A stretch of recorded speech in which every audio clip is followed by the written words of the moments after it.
Imagine there's no heaven. It's easy if you try. No hell below us, above us only sky. Imagine all the people living life in peace. Woo-hoo. Hello, and welcome to another Conversations with SOTU. I'm Josh Schwartzbeck. And I'm Adrian Metcalf, and to my right, author Dr. Steve Schatz. Check him out. Steve writes the Adima Chronicles, worth looking into. And Josh is a professional medium. He channels the consciousness we call SOTU. He's been doing this for over 20 years, and it takes him a split second to move into his SOTU. So Steve has offered to ask SOTU some questions so that we might cover some ground that we haven't thought of ourselves and hopefully provide something to think about for you all. So with that, are you all ready? Yeah. Let the games begin. Thank you both. All right, well, deja vu all over again. Well, Right. in case you don't remember, Well, we remember, but maybe our audience doesn't. yeah, seeing as they weren't there, you talk globally that we the human race need to change, to evolve, to make decisions. Mm-hmm. Now, what if I woke up one day and decided, by God, I want to do something to move us along the evolutionary track? What could I, one person, rather than we, what can a person do? Well, first, the dynamic of the individual must be commitment. You know, you've got to commit yourself to something. The problem is that you are also distracted in so many ways that your energies are diffused, that you feel that if you were going to make a decision and take one path, then that might not be the perfect path. It might be the wrong path. It might not be strong enough, or you get involved in something that only partially answers the dynamic of your longing, your need, your willingness to be of service to the rest of humanity. And so primarily the dynamic ultimately becomes one of commitment, being willing to be wrong in the pursuit of what's right, to be willing to be able to make a mistake. And you know, we have said this before, but what's the most powerful word in your universe? Oops. Well, but it is, because it shows a whole dynamic of forgiveness of self. You do not have to be perfect. You do not have to know what you wish on the beginning, what the end result of the dynamic is going to be on the end of your journey. You only know, like, for example, if you take a dynamic and you say, I wish to work for peace. All right, well, that begins a journey, doesn't it? That has you beginning to look at different peace groups. What does peace mean? What is the definition of peace? What does peace mean to you as an individual? What are the earmarks of peace? You know, what would you have to have in your lives? What would you have to have in your life to feel peaceful? Now, we would suggest to you that that begins with safety and security. If you do not feel safe and you do not feel secure within the dynamics of your environment, you are not going to have personal peace. But if you can create, and in this world that you live in right now, with the whole cacophony of noise that is going on right now, how many of you actually feel safe and secure, unless you're totally oblivious to the dynamics of what is going on? So you basically need the dynamic of commitment as an individual, and that dynamic of movement is going to lead to a movement where a critical mass is going to be reached. And that dynamic is going to wind up moving forward, and you will find yourself being, what shall we say, swept by a wave that you can all begin to agree upon. You know, we touch upon it almost every week. Peace begins with enough for all: food, water, shelter, healthcare, and education. Most of you cannot even imagine that. But if you could just take the time and imagine, what would your life be like if you had all of your basic needs met? What could you accomplish? What would you explore? That is the true dynamic of humanity, the true exploration of humanity. We talk about becoming peacemakers and problem solvers. But what happens when the peace is done? What happens when the problems are solved? You think you're all going to sit around and watch TV? No, that's not what you're going to do. Humanity is much more creative than that. If you allow these dynamics to have space, and that's what it ultimately is. If we were to say to you, you have to do this, this, and this in order to achieve that, then we're just telling you what to do. But if we tell you that if you begin an incremental journey, a step-by-step journey, and understand in the dynamic of this duality where one moment seems to follow another, everything is an incremental journey. Everything is step-by-step. You guys all think that you have to go from here to the end in one fell swoop, and it just doesn't work like that, because then you would not have all of the pieces necessary to create that dynamic of safety for yourself. As you begin to understand more about reality creation, and you begin to understand more how really it's only you that are in charge of that dynamic, as humanity begins to wake up in that way, it's going to be, yes, it's going to be individual action, but it's going to be the individual action of many, many, many people. So the biggest thing that you can do is talk to others and communicate. The simpler dynamics, the dynamics that can be solved. Everybody needs food, water, shelter at the very least. And healthcare and education leads to a dynamic of an advanced civilization. You provide these 5 things for everyone, and we talked last time about how there is more than enough, that things are just polarized to a point where, you know, things are just so strained. We were talking this morning to Adrian. Things are wound so tautly right now. People are wound so taut. You know? So, should I make a sandwich and give it to someone? No. Well, that wouldn't hurt if that is what satisfies you. That would not hurt if that, you know, and that certainly would add to the dynamic if that satisfies you. But if you wish to make a bigger difference, then it's time to start organizing. Then it's time to begin to come together.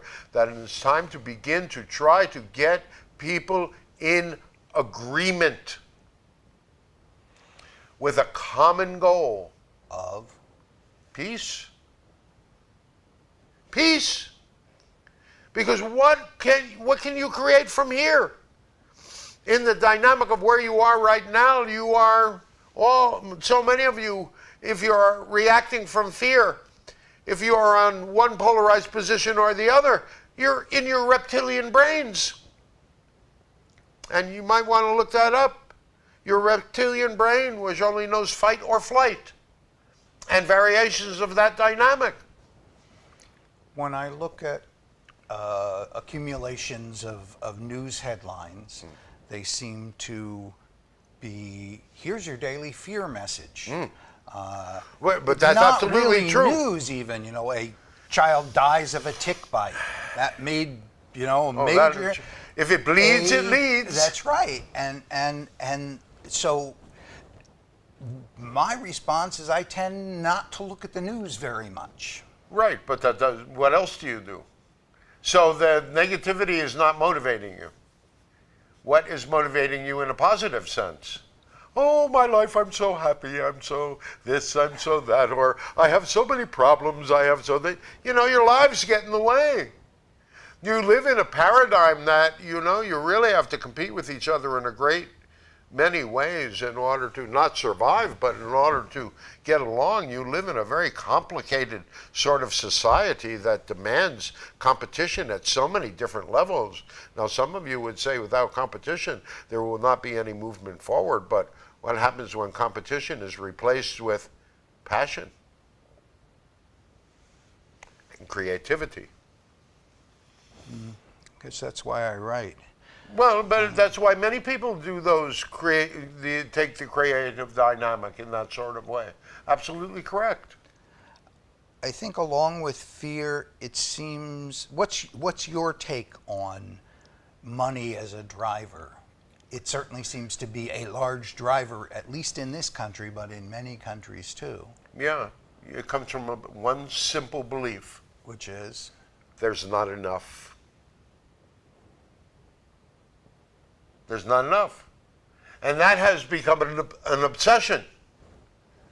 Right? Again, you remember we talked about the dynamic, how there's some people in your world that are live and let live people, and then there's others in your world that seek to have power and seek to control, and that those people that are live and let live people tend to be motivated by the heart, emotions, by love, and those people that are controllers and seek power and are greedy in many ways are what? Motivated by fear. Fear that they're not enough, that there is not enough, that if they do, even no matter how much they accumulate, it'll somehow be taken away from them. And look at how many that actually happens to. The Bernie Madoffs of the world that create billions and billions of dollars, and all of a sudden, it's gone, and they spend the rest of their lives in prison. They're only representations of certain dynamics, and as we often said, we like to exaggerate in order to what? Make a point. Make a point. So too, the reflections of your world like to exaggerate to make a point. And if you can begin to pick up that dynamic in the reflections, that's where mainstream news is valuable. For picking up those dynamics of those reflections, exactly the opposite of the things that you actually wish are the things that are actually being told to you. For example, if there's constantly a dynamic of be afraid, be afraid, be afraid, the truth of the matter is have courage. Have courage, have courage. And what is courage? Our definition of courage, the willingness to be wrong in the pursuit of what is right. And each and every one of you knows what's right. We don't care what you say. Even if you choose to do wrong. Okay. So we've got fear, and we've got money. Yeah. Well, but again, did we answer your question about the money part of it? Because if you really do understand that need for wealth, that need for power, is a dynamic of better than. You're trying to create a dynamic where you can say to yourself, I am better than everyone else because I have more money. Yeah. Right? Well, all better thans initially stem from a feeling of less than. The old saying. And we do say all. If you're so smart, how come you ain't rich? Is total BS. Because we would say to you that wealth, and having that level of wealth that people talk of in that sort of way, you lose contact with real people. All you're doing is isolating yourself. Oh, I have wealth. Here, let me go live in my ivory tower. Sounds like my gated community. you're encouraging trust versus fear. Well, trust is a dynamic again. That is a dynamic that is built incrementally. Trust given inappropriately leads to trust given inappropriately leads to crash and burn. Because you trust inappropriately, you trust naively, Trust is a dynamic that is built brick by brick. It is a dynamic of a foundation that is built, whether it's a dynamic around a relationship or business or any sort of dynamic of trust where you're looking to trust. You know, so many in your world say, oh, well, you're just supposed to trust. No, it doesn't work like that. If you trust, usually what happens is that trust is broken. That trust is betrayed. Why? Because you have trusted inappropriately. However, if you begin to have an interaction with someone, a real interaction, you say, well, I can trust this person in this area. I know who they are, and I can trust the person here. And pretty soon you start to build a foundation of trust. Now, the problem is that if that trust is betrayed, then that foundation is often broken and has to be rebuilt from scratch again. So we say to you, dear ones, in the dynamics of operating and moving through the dynamics of your world, it doesn't really matter what you do. Just don't lie about it. Be willing to tell the absolute truth. That's what integrity is.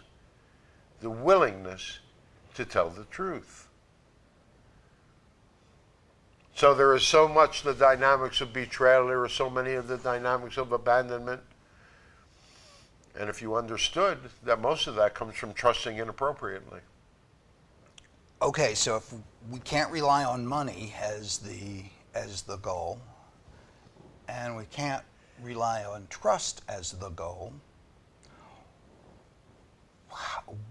by what measure do we measure our lives? By yourself and how much you have improved and how many steps you have made forward in your individual incarnation.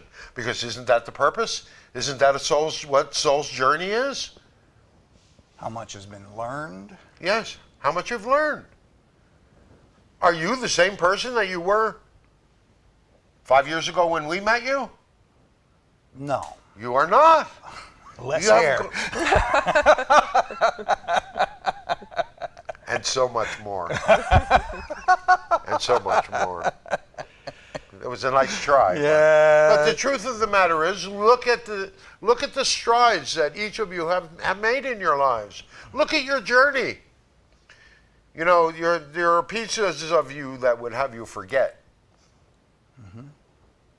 That would make you stupid. Mm-hmm. That would make you repeat a dynamic that you knew was going to wind up in pain, with you in pain. What's your excuse? It's not that you don't know, it's that you've forgotten. Why have you forgotten? Because there is actually a piece of you that makes you forget. And that is called your negative ego. Oh, we're back to negative ego again.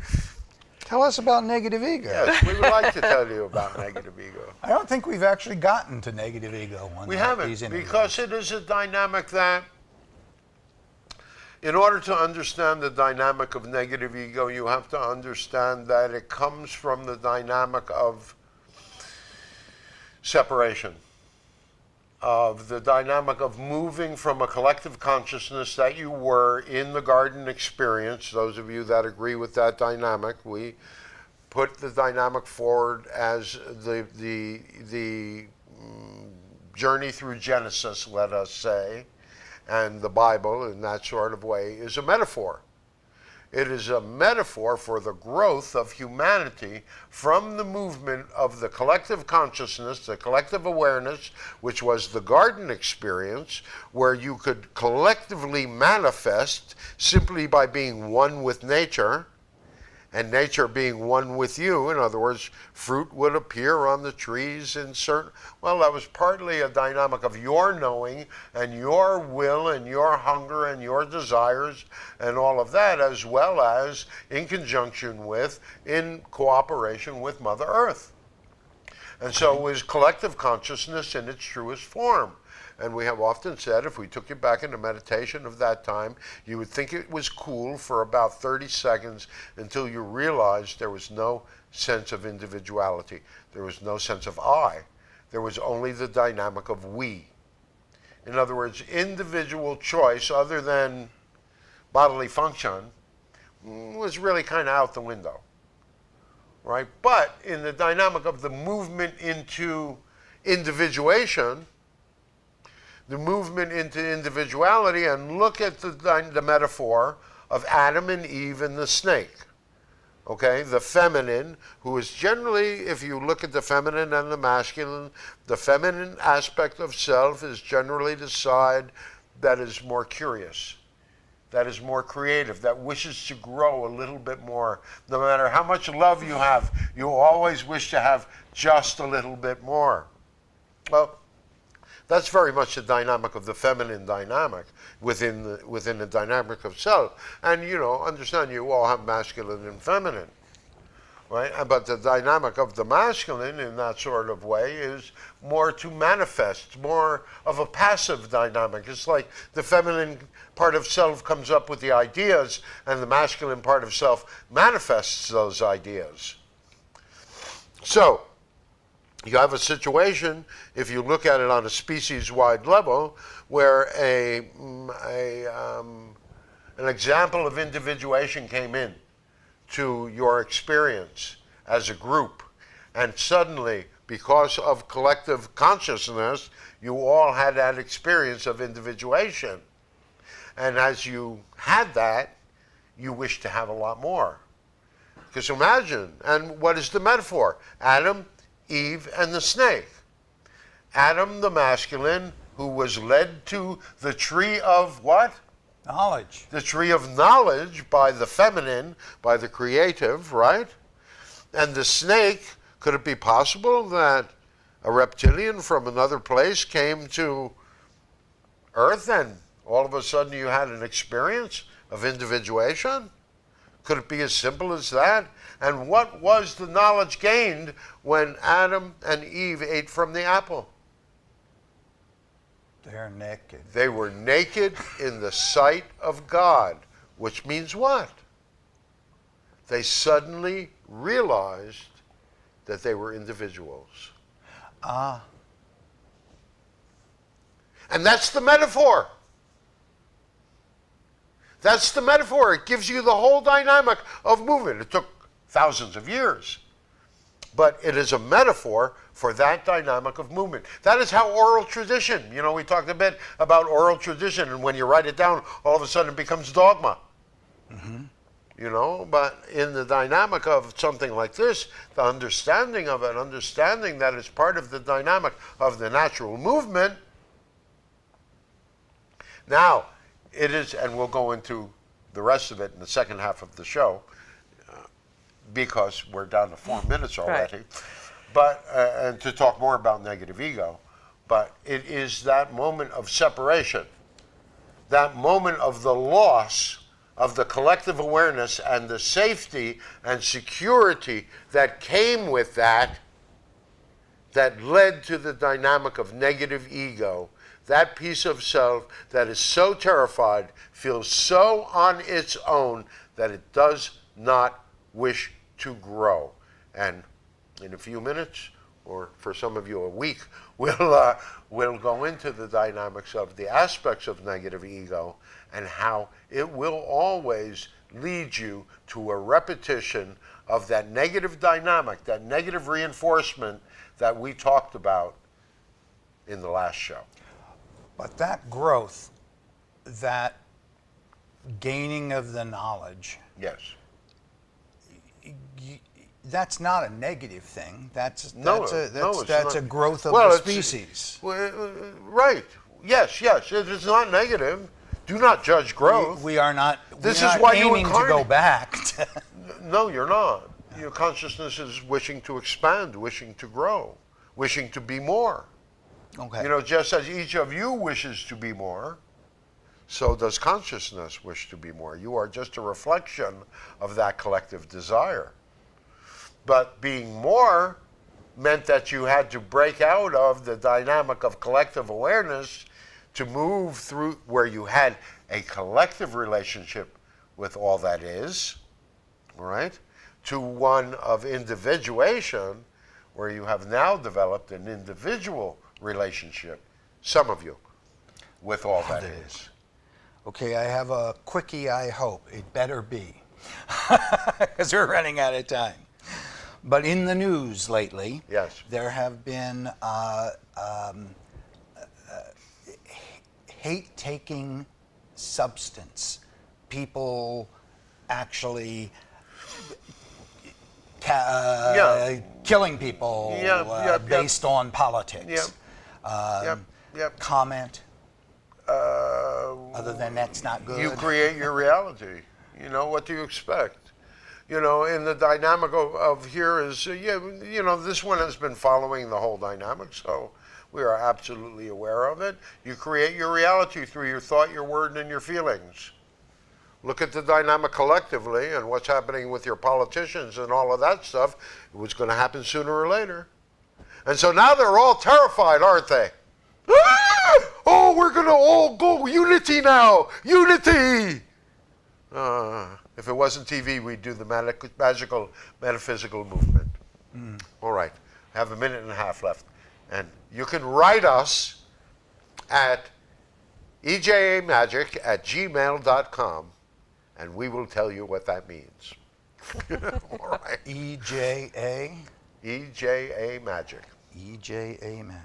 No. All right, I'm dear easy. ones. I'm Steve at SteveWrites. All right. .com. We love you all so very, very much. And so until the next time we close, sending you peace, sending you happiness, sending you joy.